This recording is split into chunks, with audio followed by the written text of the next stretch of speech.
Welcome to Melanated and Spiritually Woke. I'm your host, Adorable Earth Angel. I'm a holistic wellness educator of 12 years with a master's in public health, energy healing of 7 years, and have been a Black female spiritual alchemist my whole life. Each week, we'll be sharing uplifting, spiritually focused wellness practices to best support you in regaining your personal power, or we'll have special guest interviews with the same intention. This show is in service to all those listening, and especially for folks of color who are seeking information to support their physical, mental, and emotional spiritual awakening. These practices will help you live your best life.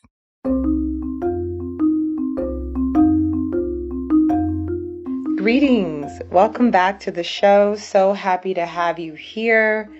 Positive energy as we are in February, Black History Month. It's happening. Here we are, making Black history every day. And if we're not Black people listening, honoring all of the contributions from our Black brothers and sisters across the world. We are in alignment with this beautiful, beautiful opportunity to finally have someone on the show. Not a Black person, even though I just gave a shout out to Black History Month. We're going to be having a beautiful woman on the show, Kiona, who is an amazing community organizer, healer in the Bay Area. And we were on a hike, and I had the pleasure of, she's just full of all this wisdom and knowledge, and we were talking about this topic of belonging. And this theme of what it means to belong, what does it mean to be healed in a way, what is spirituality, these kind of deeper questions that we've wanted to be talking about on the show.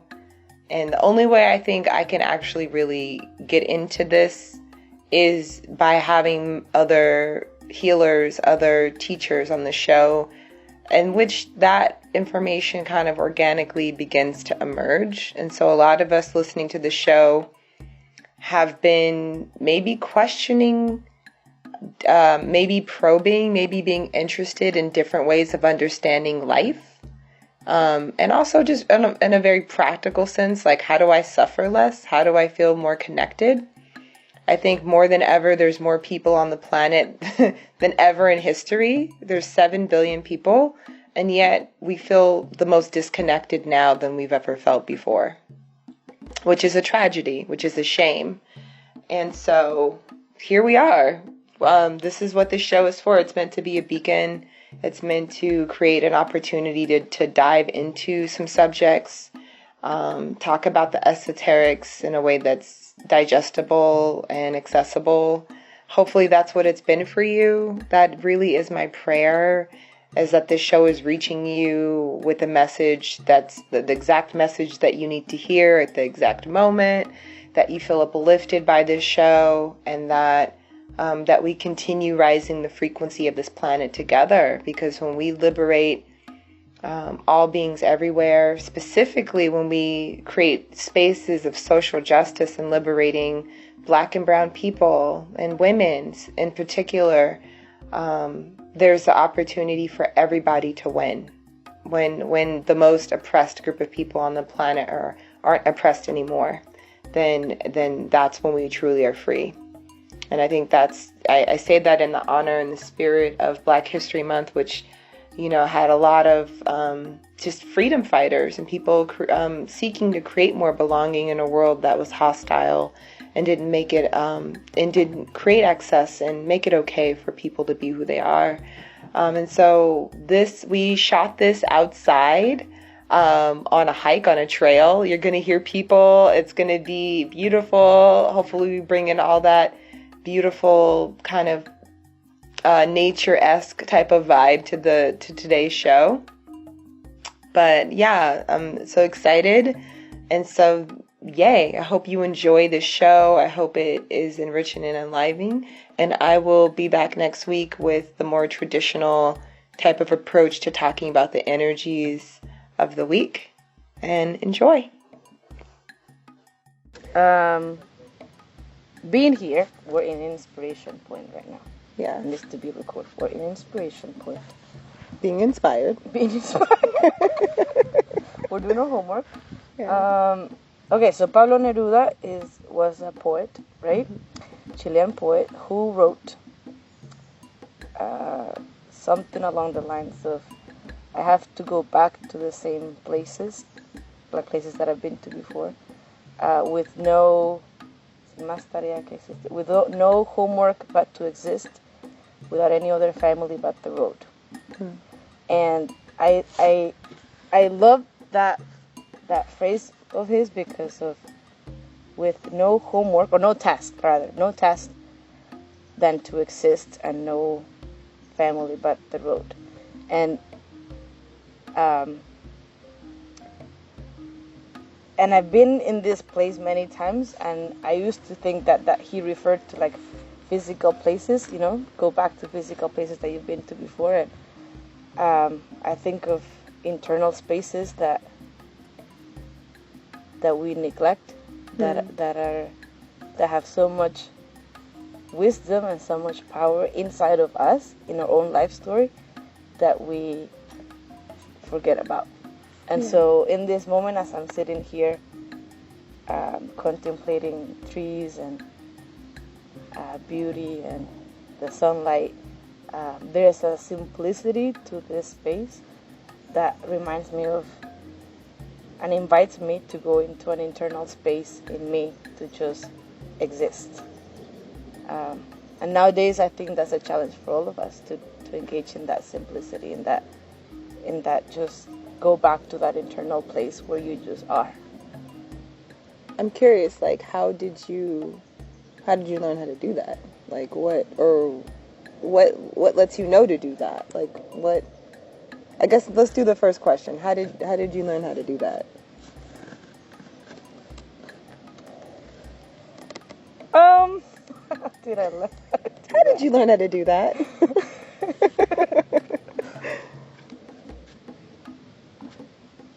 I think I would change the question to, how did I learn not to forget to do that?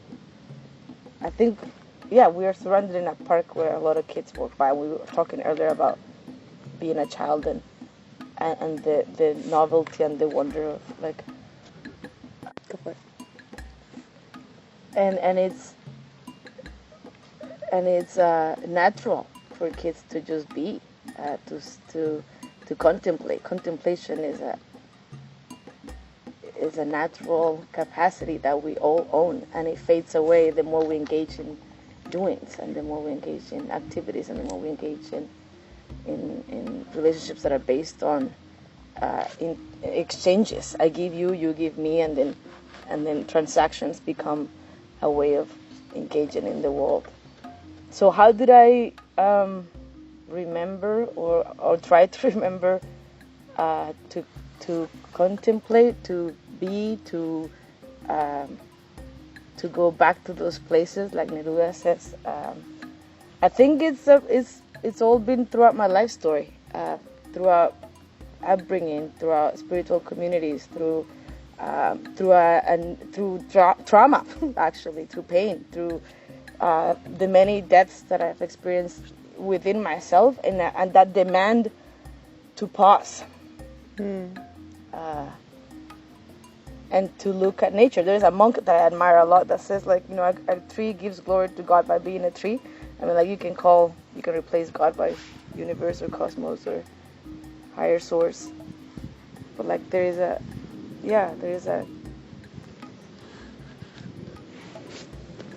power in being that continues to call to me. And the busier I get, which is a tendency, which is a habit, which is a default sometimes, the more I want to be intentional about, can I just sit with a friend in a bench and be with them? You can, but only if you record a podcast. And produce something out of it. only if we can be productive.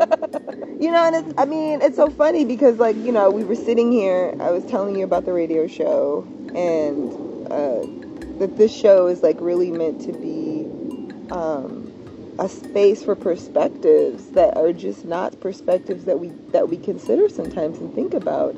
And it's not that we don't want to think and consider, it's that perhaps we're just separated from the people that we belong to. Perhaps the visions that, at least the visions that you're speaking to and the visions that you're hearing are visions that I sometimes can't hear through all the noise, through all of the chitter and the chatter that I'm exposed to on the daily. And so we might find that our family is thousands of miles away on the other side of a radio station, and that we get to use this as a platform to speak to people who are seeking to be with family, to be with beloved community.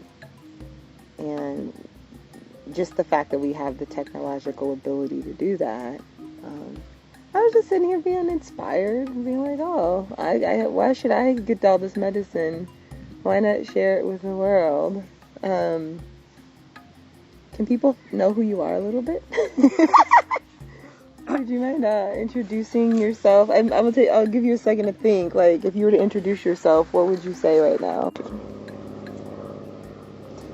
Yes, I would love to introduce myself in a minute, but I am really excited about the word belonging because I was playing with the prefix be, and there's be aware, be come, be love it, and then I got to be longing, and it's like be long, like it's a being that is longer.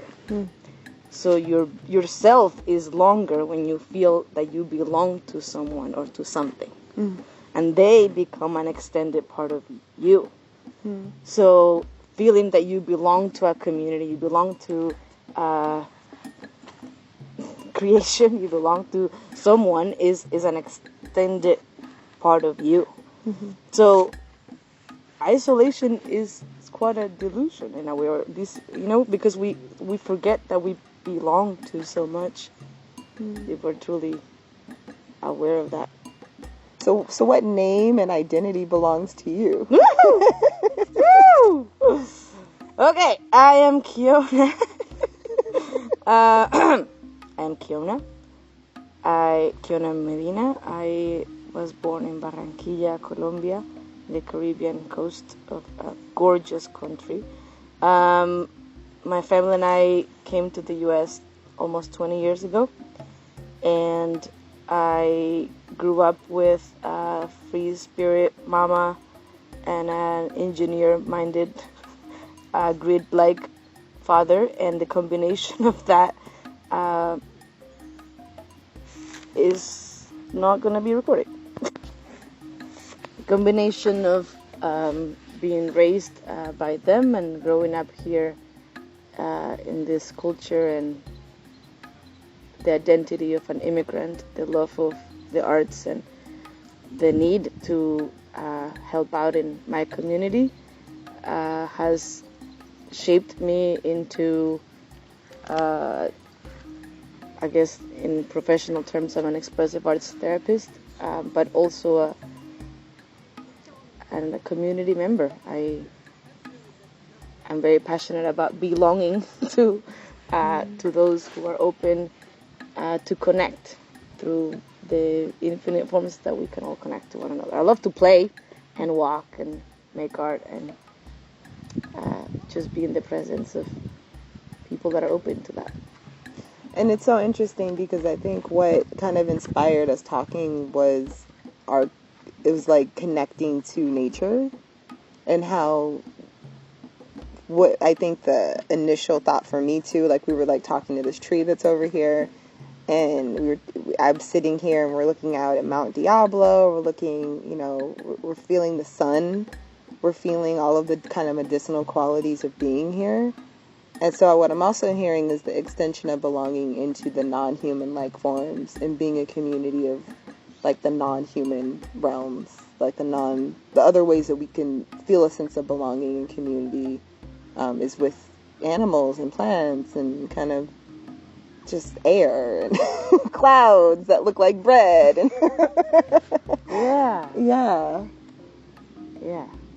And I'm curious, like, how how that kind of, I mean, maybe you can marinate with that, like how the connection to nature was something that you grew into and how it's kind of informed who you are today.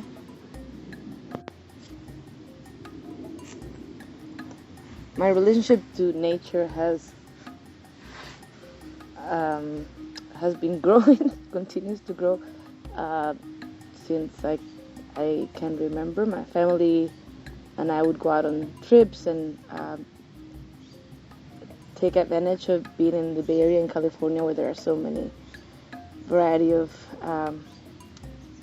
forms of nature. And I think the more contemplative aspect, or the way that spirituality, which is for me the core of connection, is came through nature in a way, because of my younger brother. He was severely autistic and had mental retardation, and he just loved to walk. That's something that we did a lot. He passed on 5 years ago, and a lot of what we did was walking. And we came here to Inspiration Point. We came to many of the lakes around here. We walked in many trails, and his thing was just walking, picking up things, dropping them, and like there's a gift in kids, in folks who have a different way of relating to the world than most people. And his way was silence. He was nonverbal, and that revealed to me a power and a language and a relationship to creation and to spirit that is invaluable. So I have continued to carry that and embody that with me. I love to walk and open my senses to the language of the leaves, or the branches, or the clouds, or the people with me. There's something so I would say even medicinal in life when we are aware of the many languages around us. Yeah. I guess I'm kind of really taking in like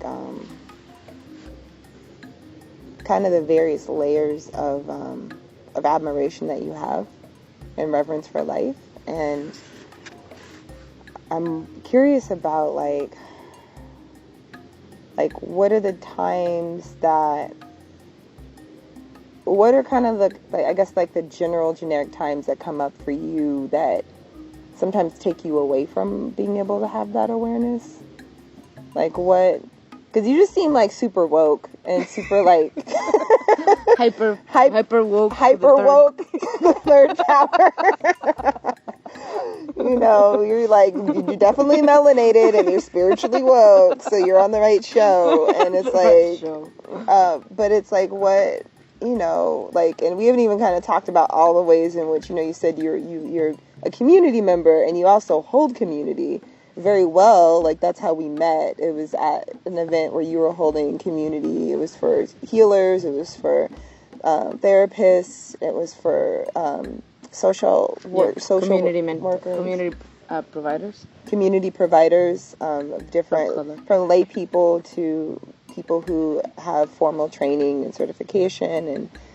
And that's how I met you. And it was like so many people there, and it was, you were holding space for all of these kind of various folks through workshops and through song and through ritual, and I just saw like, wow, like this powerful person, like, and just I, you know, for someone myself who's also like a community member and a community holder, just the ways in which you have to prepare to be able to be that person, and like you have to have this awareness, and there's things that can kind of take us away from that sometimes, and I'm just curious, I'm curious within that. I mean, we can go in so many directions, but I know that there are people who are out there listening who are curious about how to drop into the level of connection that you're speaking to, and what that could look like on their journey just kind of you giving more context as to how you've been able to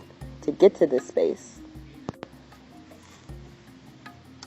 So we're here in Inspiration Point, which has a lot of inspirational views. There's, again, a lake, or like San Pablo Dam, further down mountains. It's gorgeous.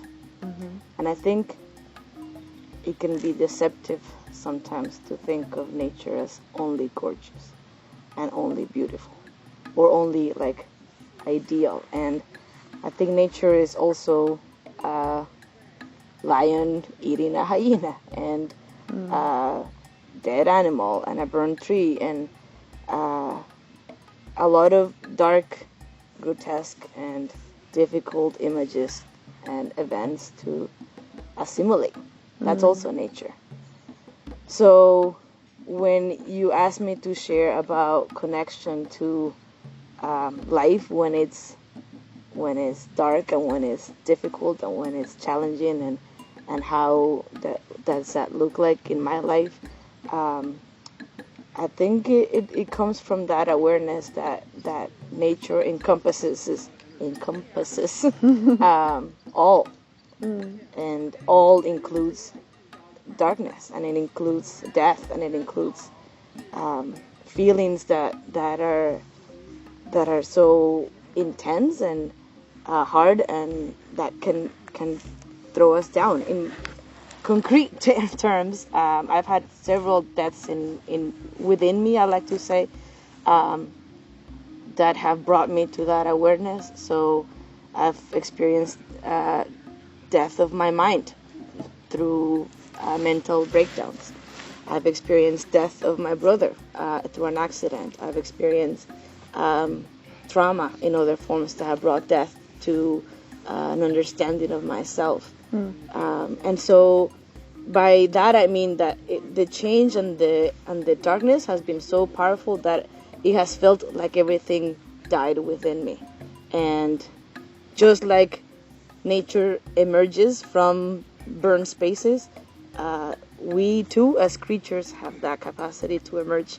And to folks it may sound the cliche of rising from the phoenix, but it's easy to forget that image when we are in our room at 3 o'clock in the morning crying by ourselves. And it's easy to forget that power when we are again alone, waiting for somebody that's not going to arrive, and finding ourselves out of internal resources. So recently I have been exploring the theme of shame, because it has been a huge powerful darkness in my life, and wrestling with what shame looks like, feels like, and does in me and in my personality, and noticing how I'm not the only one that deals with shame, and other people, especially women of color, wrestle with shame. We struggle so much with keeping our image and our power and our strength to hold so many of the identities that we hold in this world, and then shame is almost like this very subtle tentacle or vine that can wrap us around and then shut us down or bring us down. And when I was in that deep state of shame, especially last year, wrestling with a mental breakdown that I had, and feeling disconnected to community and disconnected to myself, and really just being in a burned forest. That's what it felt like, being in a burned forest. I think what happens in that state is also, again, the invitation to be there, to not run away from it, to not hide it in a way, to not push it away.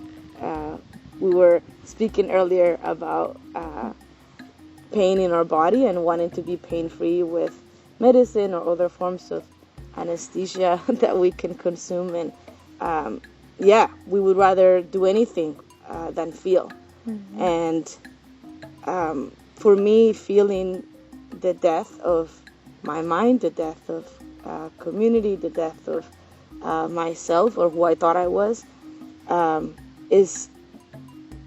it reaches a state of nothingness, where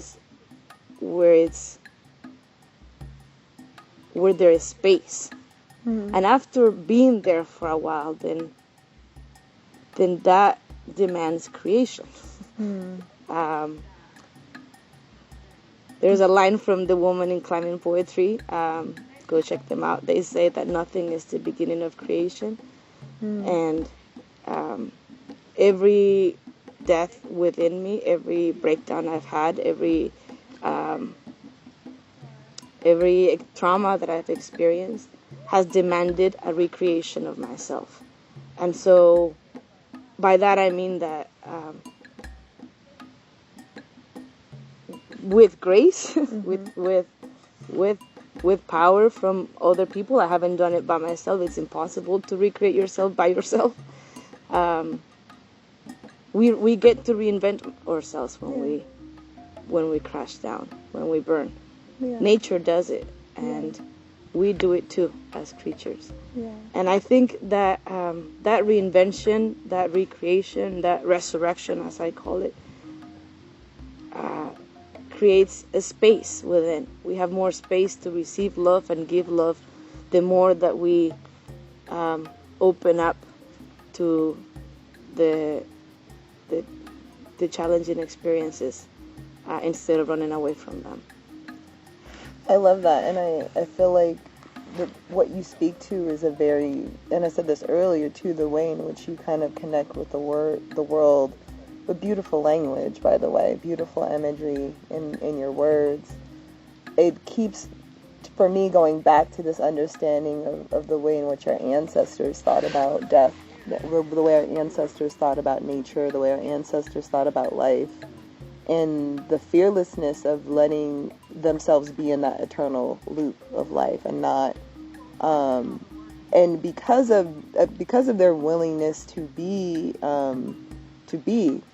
kind of just be in this process of being alive,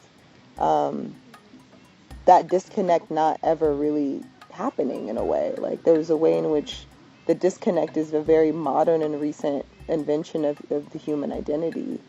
And so I feel like a lot of what you're speaking to, for me, as I hear it, I hear it in so many different ways. And I also hear like when we come into community and when we come into seeing the full spectrum of what nature shows us, when we come into our beingness and our belongingness, that we're coming into this sense of spirituality.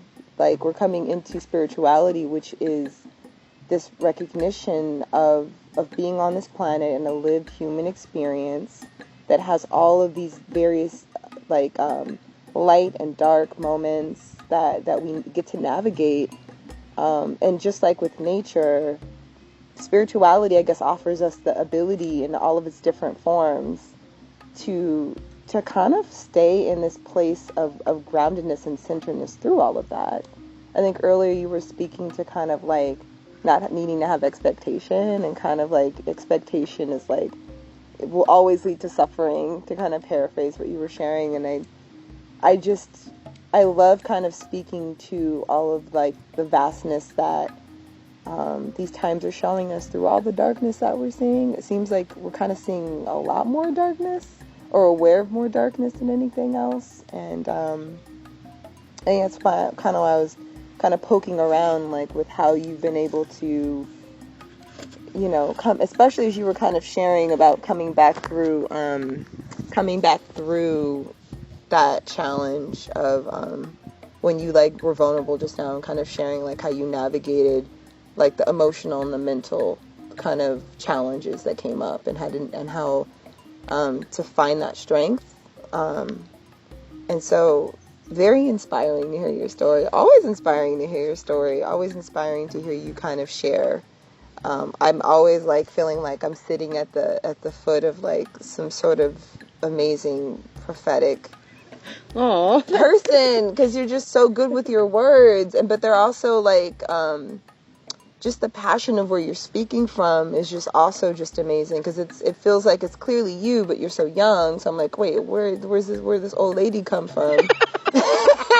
You know, it's like you're like this old lady in a young person's body, and it's like, but I mean, yeah, like I feel like there's so many things I have to ask you about what you just said. You just dropped a knowledge bomb. But I'm also like, I'm curious, like, so then what, I mean, I just kind of, what I teased out is like what you define as the heart of what spirituality is. And I'm curious, like, do you define spirituality in that way as like this natural observation of seeing the experiences of what it means to be on this physical plane, and like the nature versus, just, or like, yeah, like not verses, but kind of like the different aspects of what we see, the light and the dark, the decay, the death, the rebirth. What kind of comes to mind when you think of like how people could understand like this word spirituality and spirit?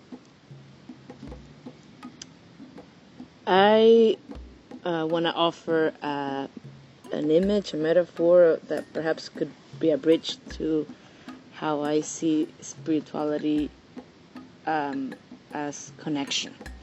And you mentioned how we're going through so much right now in the world, in us, in communities, and inside of our hearts, and we don't quite know how to be with one another. And so the challenge is how am I supposed to deal with my darkness, and then how am I supposed to accompany somebody in their darkness? And imagine that this metaphor was given to me by a friend when I was going through one of my deaths, actually when my brother died. And she said, imagine that you're in a forest, speaking of nature, and you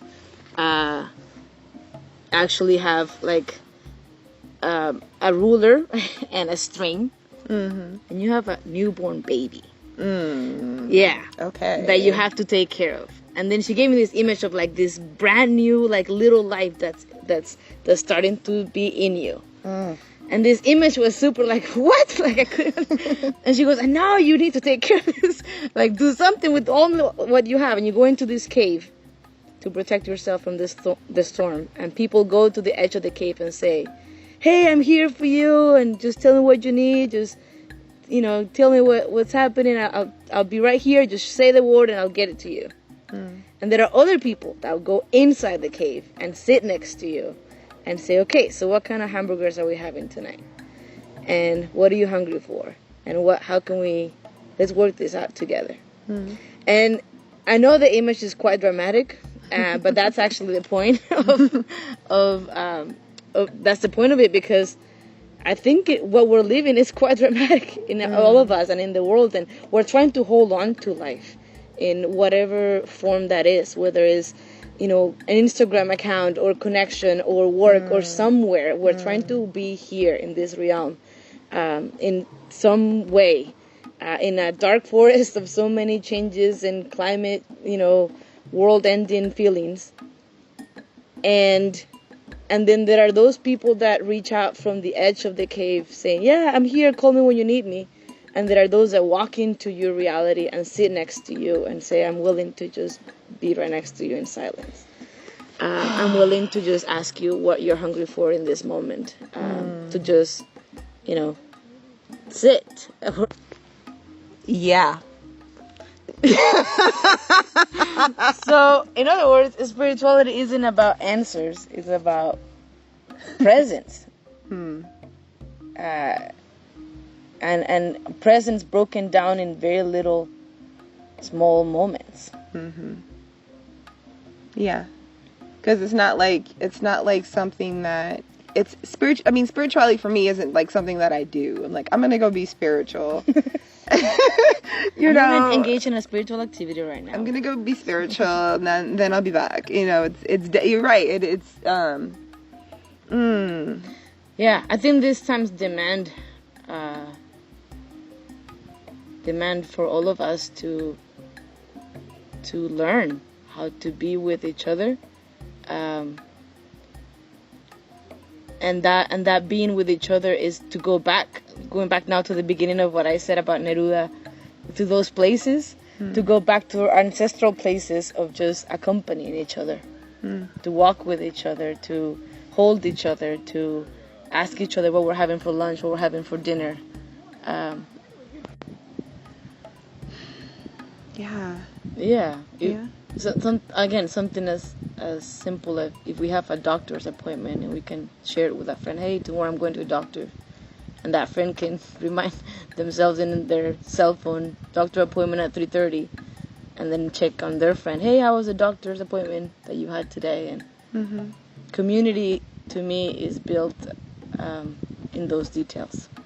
Would you say like your the kind of like when I think of spirituality, I also feel like it's synonymous with medicine, because it feels like the medicine that we need in these times, and that it isn't just kind of like a trendy, cool, like I'm gonna get my yoga mat, I'm gonna get my crystals, and I'm gonna just see where my stars are in the sky. And these are tools and devices that can help us get closer to understanding ourselves and kind of connecting with others in community.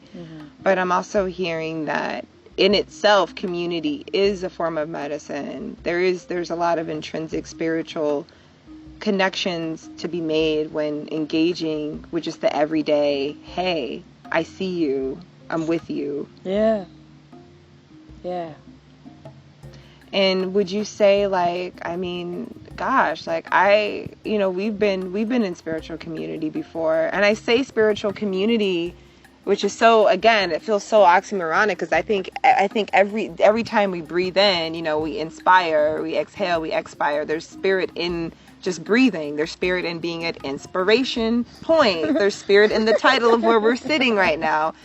There's inspiration. There's in spirit. And so I think that spirit happens every single day, at every single moment, every single hour. And I think the awareness and the intention is the thing that kind of makes something for me spiritual. Like a spiritual gathering is like, oh, we're going to come and recognize the sacred and celebrate the sacred. And so there is like, I generally think everything is spiritual, even sitting, like I was saying earlier, sitting down and working on a spreadsheet, and just being like, I'm working on a spreadsheet. But there's also like moments where you have intentional spiritual communities and gatherings, and there's a place for them and an importance around ritual and connection. And I'm curious, like, would you agree that we are always in this place of being humans in a spiritual experience, and there is an importance of ritual, there is an importance of spiritual moments where we can be and witness each other and pray together, and or if you're, like, I'm curious, like, your understanding of like these kind of these two frameworks of spiritual work, like the everyday versus the special spiritual space. For sure. I think one way to compare it to more relatable terms could be exercise. So most people move around their day, they walk to places, they climb stairs, they grab things, they pick up stuff. That could be considered exercise, because they're moving their muscles. And then there are some folks that go to the gym 2 hours every day, and they go to just work out, and they spend 2 full hours moving their muscles in a specific ways to strengthen their body. So the same intentionality can be applied in how you feed your spirit. And so I like to think of prayer as like love food, in a way, like I'm feeding my heart love so that I can be love, so that I can be connected to love, so that I can receive love. And what does that look like? I could be engaged in my work and in my life and connecting to people throughout the day, and be aware that all those are forms of love that are coming into my soul, myself, my spirit, and empower me and energize me in loving energy. And I can also take 2 hours to walk in a mountain, or to go to a church, or to go to a temple, or to be in community with people, or to sit with them and to have a moment of just being with them in silence, or in chanting, or in drumming, or in a ritual, or in a ceremony. And that can be the same 2 hours that other people spend in a gym for their physical wellness. So one thing does not override the other. It's just how we are 3 in 1, right? We're mind, body, and heart, and like how much are we spending in each, and how do we invest our time in with intention, Yeah. in that self-care. I love everything you're saying. It just is it's so clear, and I feel like I love that you brought it to a really like easy and understandable example of exercise. And I do think a lot of people are in the mind, but not in the mindfulness, but just in the mind, and there is a lot of imbalance, and I know it's on my radar a lot because I'm in the healing profession a lot of the times and supporting people through ritual and through being a medicine woman. People are in a lot of suffering and pain, and there is an imbalance. And sometimes when people are going to try to get back into balance, because they've been out of balance for so long, there's this kind of need to like really try to find this medicine and find this healing and find the things that they need to get what they need. And I know we were talking about this earlier too. It's like how if someone's been in the drought, and they haven't had water, or they haven't had something that they've needed or that they thought they needed, what you're speaking to around like being in the spiritual community with the drumming, people are searching for that. They're searching for a sense of belonging, a sense of self-love that they can't seem to find by themselves with their own current tools. Right.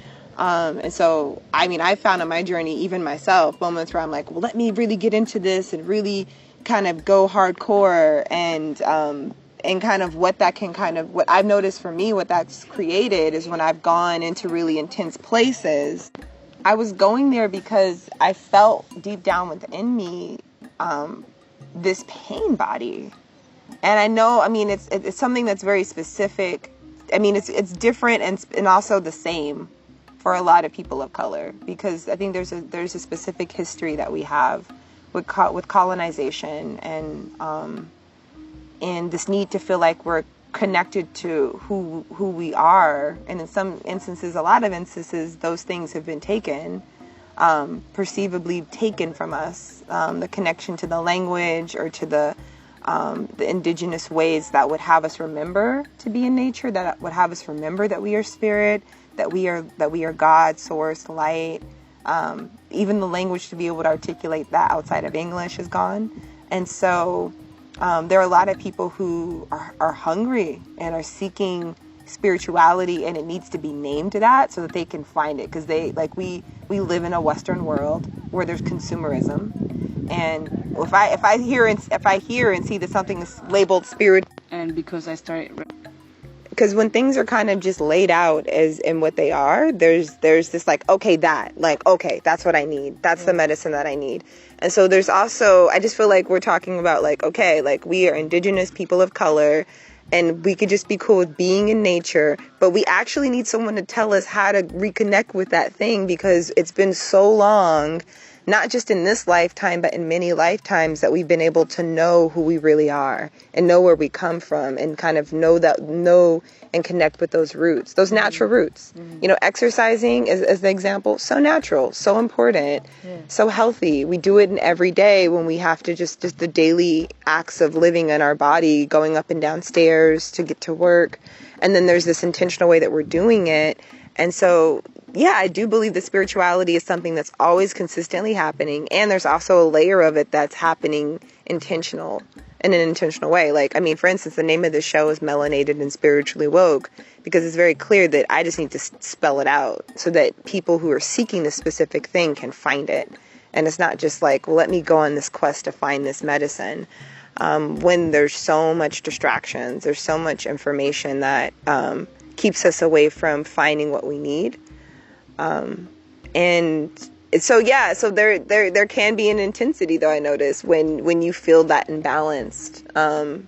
I call that intensity depression or anxiety. Mm-hmm. Those are kind of the two places that feel like the signature that I'm getting out of balance is when I start feeling depressed or start feeling anxiety.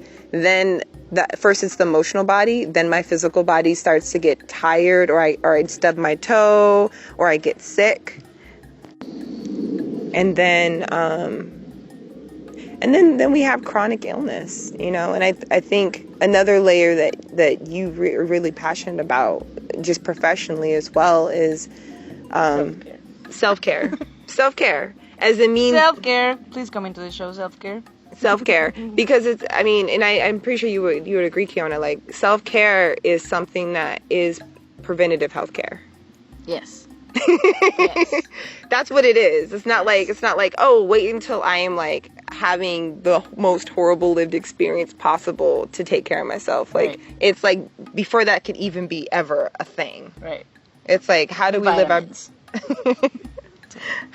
best life? And so I think, as we kind of wind down this particular moment in sharing, I totally want to have you back on the show at some point, because you're amazing. Thank you so much. Thank you so much. I know I completely did not. There's so many things. There's so much wisdom held. I feel like we just like were on your pinky fingernail, like just a tiny little portion of it. That's of the body of knowledge that you possess, and you're just such an inspiration. And you're going to be kind of gearing up to do more work in the future. You're going to be maybe creating more opportunities for healing, and I'm just excited to be on your team. I'm just excited to like support you in that work. I'm pretty sure I'm gonna speak for everyone listening. I think you should. I can't wait until your book comes out. Because I know there's a book wanting to be birthed within you, and I'm just so grateful for you. Is there any kind of is there anything else that you want to kind of end? You don't have to tie the show up in a bow. We don't need a bow. We're fine. We're good. But I'm super honored and super grateful to everything that I have lived, that has allowed me to share with you, and to be able to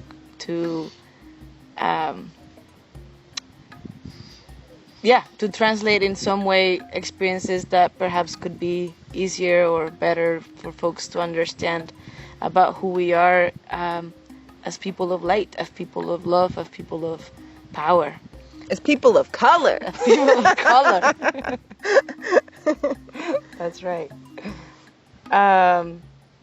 So thank you so much for that. And we all need each other. We all need each other in this journey of self-care, in this journey of realizing the magnitude and the power that we own in our identity, and how sacred that is, and how that needs to be fed every day, how that needs to be moved every day, and how that needs to be nourished in some form every day. So let's continue to be aware of who we are, and who we are connected to, who we belong to, and the power that we can create with each other. Ashe. Ashe. That's all I have to say. Aho, Ashe. And Ashe is I think a lot of people, when they hear the word Ashe, it is this kind of it is this beautiful African affirmation of just being this is truth that I'm hearing, and I affirm this truth. And so that's kind of at the heart of the word Ashe. It's amen. It's aho. It's this affirmation, and I feel like you were just a walking affirmation within that, just living your prayer, walking your talk. So blessed to have you. If people, I don't know if you do content production, or if you do I don't know if there's a website or anything that you think might be relevant for people to connect with, but what would that information be? 1 minute. I am in the works of creating ways of reaching out or being reached at. For now, you can fax me. Just kidding. No fax number. I do have a home line. Oh my God. Just kidding. I don't. Okay. No judgment. But I feel why not? You can email me, KionaMedina@yahoo.com. I would love to be connected to you. And I am writing a little book, so look out for that. And then an IG account is in the works. All sorts of things are in the works, so stay put. All right. You heard it here, folks. We will, I'll see you back next week on the radio show, where we'll be talking about the energies of the last bit of February, the astrology, energies of the week. Thank you so much for listening, and I'll see you next week.